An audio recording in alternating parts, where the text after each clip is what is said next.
Now, what is happening in the body to cause these symptoms? The ADHD folks have issues with how the brains and bodies process various neurotransmitters. It's as if something's siphoning them. First off, it siphons dopamine, a neurotransmitter which is made in your brain. It acts as a reward centre and helps with various bodily functions, including memory, movement, motivation, mood, and attention. Then with serotonin, this neurotransmitter is a multitasker which beasts several roles throughout the body, influencing learning, the memory, feelings of happiness, as well as regulating the body temperature, sleep, sexual behaviour, and hunger. It is mostly found in the gut. Norepinephrine, which is as a neurotransmitter, it's a chemical messenger that helps transmit nerve signals across nerve endings to another nerve cell, muscle cell, or gland cell. As a hormone, it's released by your adrenal gland, little hat-shaped glands that sit on top of each kidney, honestly making them the coolest of your organs. As a neurotransmitter, norepinephrine is made from dopamine and is made from nerve cells in the brainstem area of your brain and in an area near your spinal cord. Norepinephrine is part of your sympathetic nervous system, which is part of your body's emergency response system to danger, the fight or flight response. Medically, the fight or flight response is known as acute stress response. With a deficit of neurotransmitters, all of which help humans maneuver through daily obstacles, it is no wonder how one disorder can be so debilitating when left untreated or unnoticed. But how do humans attempt to control something so pervasive? Well, they need to make changes to their lifestyles. Oh God, why? I hear you internally scream. But it seems obvious. You need to fix the imbalance in neurotransmitters that the aberration siphons. For serotonin production, you can eat certain foods. So egg, tofu, pineapple, cheese, salmon, nuts and seeds, turkey, anything with tryptophan.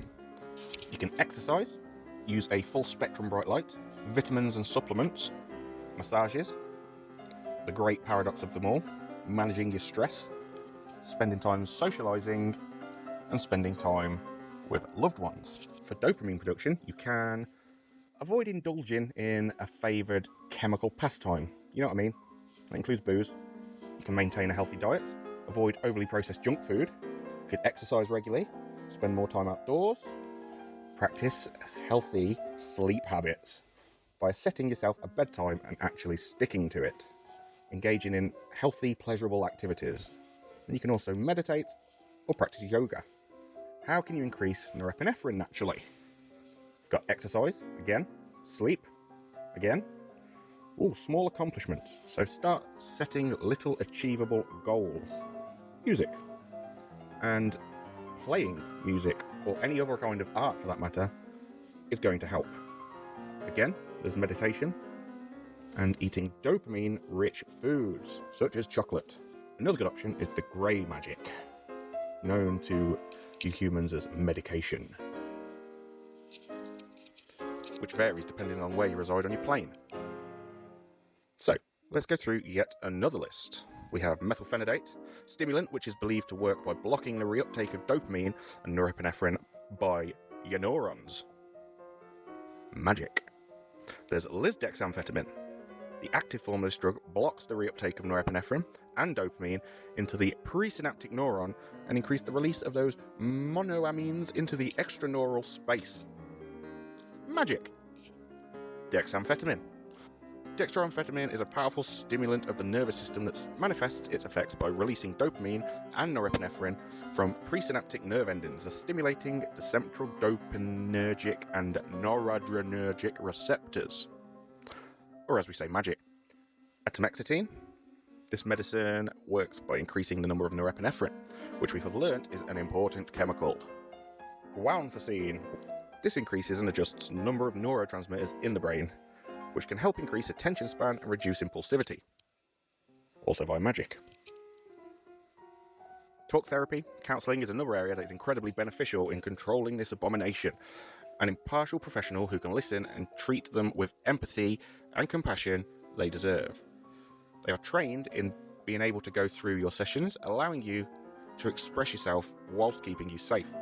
There is no cure, but with small positive steps, you can break it down over time to a point where you are in control of your own life and the abomination is no longer in a position to make demands, eventually receding. So there we have it. How to combat this affliction. A balanced diet, regular exercise, a sleep routine, medication, if you want it, socialising, and dabbling in the arts. Tackle one area at a time with small, dedicated steps. Some days it will seem stronger than other days. Just remember that how you feel and how you are doing, they are not mutually exclusive. Look back at the steps you have made and ignore what the aberration tells you. Learn about yourself and how the disorders present themselves in your realm. Reach out and find a community. Find your people. Take up an old pastime you enjoyed as a child as well. Reconnect and nurture that lovely inner bastard.